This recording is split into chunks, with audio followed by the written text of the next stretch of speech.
गुरुमुखो, संसार में आमतौर पर मनुष्य धन संपदा को, उच्च पद को, मान प्रतिष्ठा को, शासन अधिकार को तथा शरीर इंद्रियों के भोगों को बहुत अधिक महत्व देता है और इनके प्राप्त हो जाने पर उच्च भाग्य की निशानी समझता है।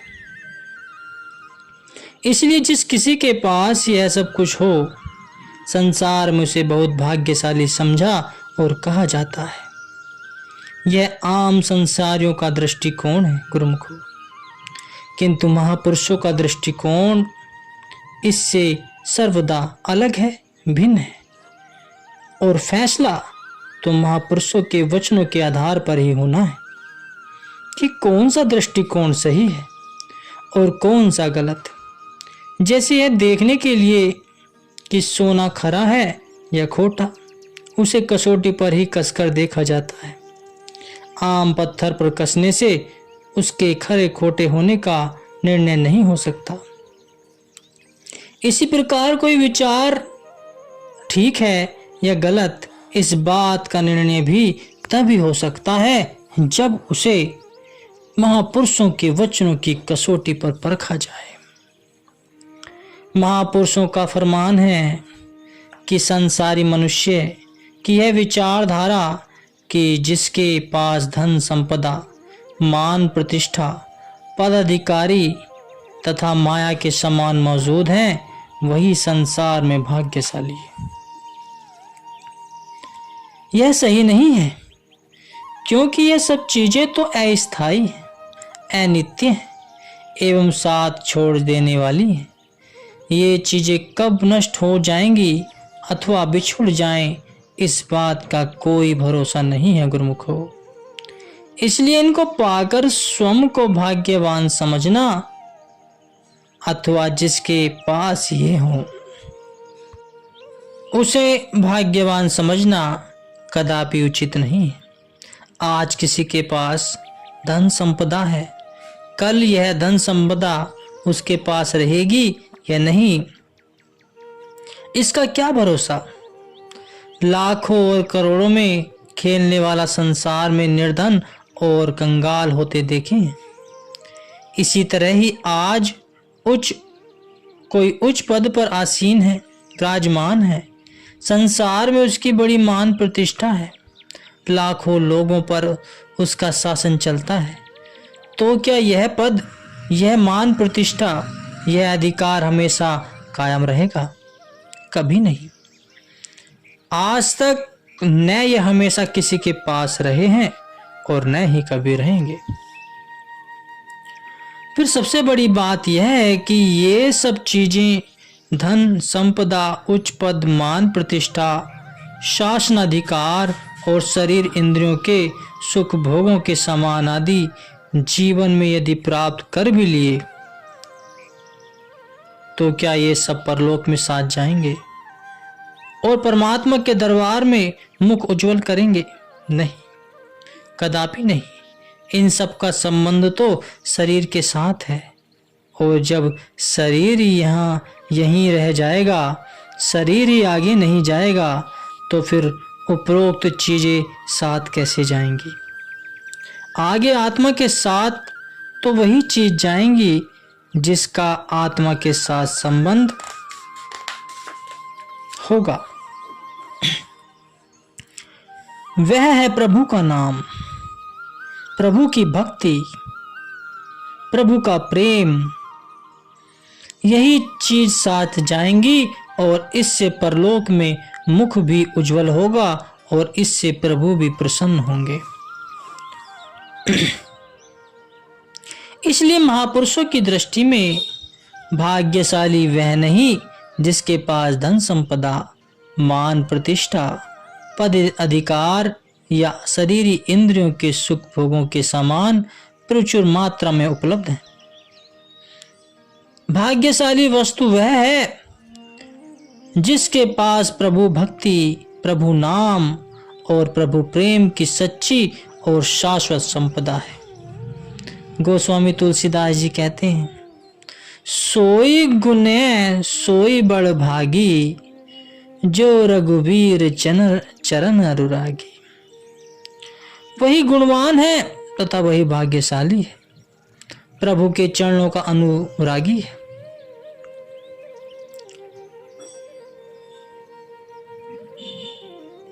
ऐसे वचन श्री गुरु अर्जुन देव जी महाराज ने कहे हैं। बड़ भागी ते जग जग माही, सदा सदा हरि के गुण गाही।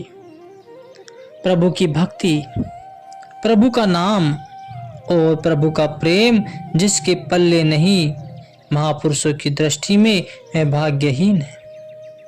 चाहे संसार की सब वस्तुएं इसके पास मौजूद हों। परम संत श्री कबीर साहिब जी कहते हैं, भाग्यहीन जग में नर सोई, जाके हृदय नाम न होई। ऐसा महापुरुषों ने क्यों कहा? क्योंकि प्रभु नाम और प्रभु भक्ति के बिना प्रभु के दरबार में मनुष्य की कौड़ी की भी कीमत नहीं है। इसके बिना वहां कोई बात तक नहीं पूछता।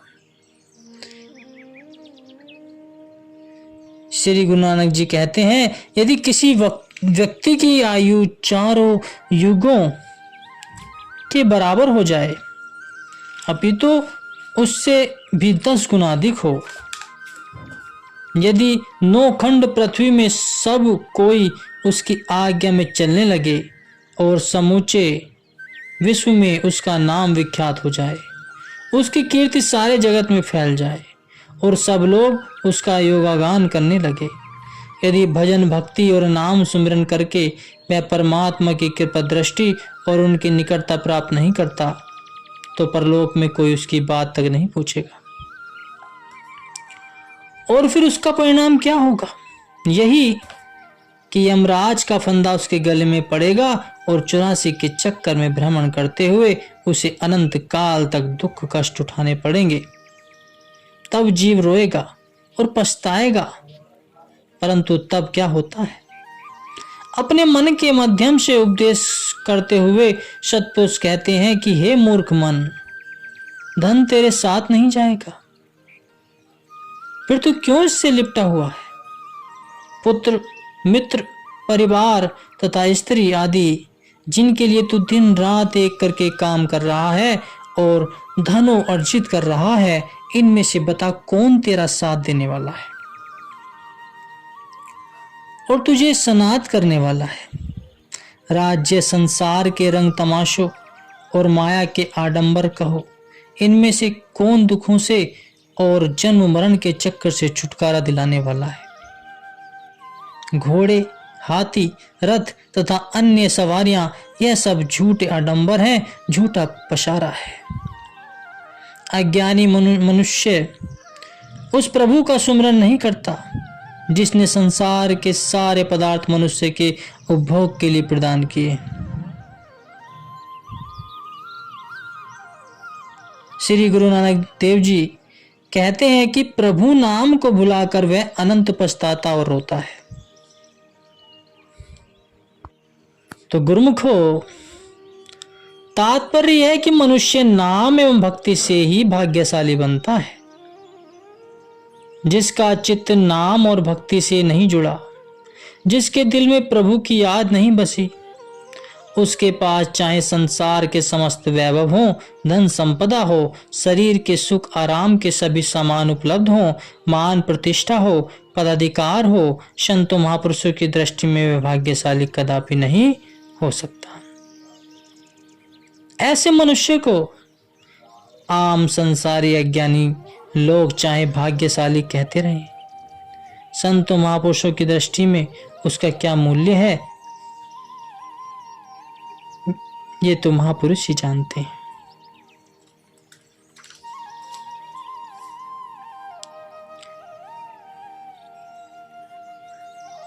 विचार करो कि जो नाम भक्ति से विहीन है, परमात्मा की याद जिसके चित्त में नहीं है, ऐसे मनुष्य को कौन सा दर्जा दिया जाए? महापुरुषों ने कौन सा दर्जा दिया है? महापुरुषों ने विष्ठा के कीड़े का। और जिसे महापुरुष विष्ठा के कीड़े का दर्जा दें, क्या वह भाग्यशाली कहा जा सकता है? कदापि नहीं। रावण की ही मिसाल लो, उसके पास क्या नहीं था? वह इतना धनवान था कि उसके पास सोने का घर था, सोने की लंका थी, सोने में ही रहता था और सोने में ही खाता था। उसका महल भी अद्वितीय था, जिसमें छत और दीवारों पर सोना ही सोना, हीरे मोती जवाहरात जड़े हुए थे। उसके महल के पलंग, कुर्सियां और पात्र आदि सब सोने के थे। मन को प्रिय लगने वाले और शरीर इंद्रियों के सुख भोगों के हर प्रकार के सामान उसे भरपूर उपलब्ध थे। विद्वान इतना उच्च कोटि का था कि उसकी तुलना का विद्वान उस समय संसार में कोई नहीं था। जहां तक परिवार का सवाल है, तो इतना बड़ा उसका परिवार था कि उसके विषय में लिखा है कि इकु लखु पूत सभा लखु नाती। कि शक्तिशाली वह इतना था कि क्या देवता और क्या राक्षस सभी उससे भयभीत रहते थे। मनुष्य की तो मिसाल ही क्या है। श्री रामचरितमानस में लिखा है कि जाग के डर सुर असुर डराही, निशी न नींद दिन अन्न न खाई। अर्थात उसके डर से देवता और राक्षस इतना भयभीत रहते थे कि न तो उन्हें रात को नींद आती थी और न ही दिन में वे भोजन करते थे। अर्थात उनकी नींद और भूख दोनों उड़ गए थे। इसके अतिरिक्त लाखों की उसकी सेना थी और उसका आदेश चलता था। जिधर जाता था हजारों लाखों लोग उसकी जय जयकार करते थे। किंतु यह सब कुछ होते हुए भी किसी संत महापुरुष ने उसे भाग्यशाली नहीं कहा। यह संसार का कोई व्यक्ति उसे भाग्यशाली कहता है? नहीं। क्यों? क्योंकि प्रभु की भक्ति से वह वंचित था, दूर था। वह प्रभु को नहीं मानता था, प्रभु की भक्ति में लीन नहीं रहता था, प्रभु का प्रेम उसके हृदय में नहीं था, जिससे उसका जीवन अकारत चला गया। आज संसार में कोई भी उसकी प्रशंसा नहीं करता, अभी तो उसके लिए मूर्ख शब्द इस्तेमाल करते हैं। जैसे कहा है, लंका गढ़ू सोने का भैया, मूर्खू रावणु किया ले गैया। इसके विपरीत एक ऐसा व्यक्ति हो जिसके पास संसार का कुछ भी न हो, न धन हो, न संसार के सुख हो, आराम के सामान भी न हो, रहने को सुंदर मकान भी न हो, न पहनने को अच्छे वस्त्र हो, न मान प्रतिष्ठा हो, परंतु भगवान के चरणों में उसका अनन्य प्रेम हो, तो भगवान की याद हर समय उसके चित्त में बसी हुई हो, उसकी सूरत हर समय प्रभु चरणों के साथ जुड़ी हुई हो, तो ऐसे व्यक्ति के लिए महापुरुष कथन करते हैं कि कोई मनुष्य टूटी फूटी झोपड़ी में रहता हो, उसके वस्त्र भी फटे पुराने हो, वह अन्य जाति का भी न हो, उसका आदर भी संसार में न कोई करता हो, और वह भीड़ वन में रहता हो, उसका कोई मित्र और प्यारा भी न हो, न ही उसका कोई सगा संबंधी हो, धन भी उसके पास नहीं हो, और वह रूपहीन हो, फिर भी यदि उसका मन प्रभु नाम के रंग में रंगा हुआ है, तो उसे संपूर्ण सृष्टि का राजा समझो। उसके चरणों की धूल पाकर मन विकार उससे बचता है और परमात्मा प्रसन्न होता है। तो गुरुमुखो, ये धन, माया, नाम, शोहरत, दौलत किसी काम नहीं आने वाली। काम आएगा तो गुरु के बताए हुए नाम को जपने से वो भक्ति ही काम आएगी। प्रभु उसी से प्रसन्न होते हैं। किसी के चढ़ावे धन, माया, दौलत, वस्त्र, आभूषण दान देने से प्रभु खुश नहीं होते। अंतर मन से की हुई भक्ति से, प्रभु के नाम के जपने से प्रभु प्रसन्न होते हैं और प्रभु का आशीर्वाद उन्हें सदा मिलता रहता है। वे प्रभु की देख रेख में रहते हैं। और ये रास्ता कौन बताता है? समय के संत महापुरुष। जो समय के संत महापुरुषों के कहने पर कदम उठाते हैं, मार्ग को तय करते हैं, वे जीवन में कभी धोखा नहीं खाते। वो इस जीवन के महत्व को समझ पाते हैं, वे इस जीवन की महत्वाकांक्षा को समझ पाते हैं, वे इस जन्म मरण के चक्रों से बच जाते हैं और 84 लाख योनियों के दायरे में आने से बच जाते हैं। इससे बचने का रास्ता हमें सतगुरु ही बताते हैं।